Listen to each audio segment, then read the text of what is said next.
আমার বুকে এনে দাও, আমার কোনো টাকা পয়সা দরকার নাই, আমার ছেলে যা ধুয়ে গিয়েছে সেই আমার খাওয়ার মানুষ নাই। ভাই বোন তুমি ভালো, আমার ছেলে হাসপাতালে, তুমি ভালো, আমার ছেলে ছেলে 10 বছর ধরে ইরাকে গেছে।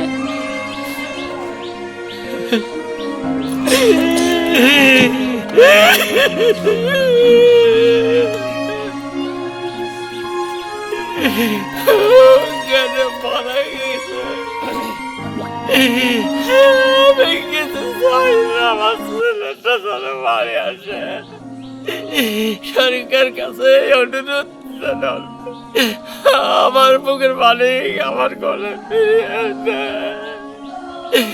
আমরা এগুলো বুঝে টুঝে রাখা কাগজপত্র কি করতে হবে না হবে। আমার ছেলেটা আমার কোলে যেন ফিরিয়ে দেয়, এই সরকারের কাছে আকুল আবেদন আমার।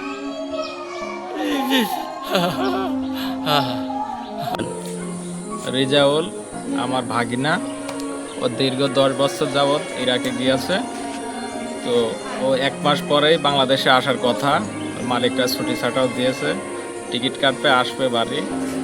তো আমার ভাগিনা আমার এলাকায় আমার গ্রামে খুব ভালো ছেলে, সৎ ছেলে। ও ইন্টারমিডিয়েট পাশ করেই অল্প বয়সেই আর কি ইরাকে গিয়েছে, 19 বছর বয়সে। তো ওর একটা স্বপ্ন ছিল একটা বাড়ি করবে। কিছুদিন আগেও ফোনে আমার সাথে কথা হয়েছে, আমার গ্রামের সবার জন্য আমি মার্কেট করে নিয়ে আসবো।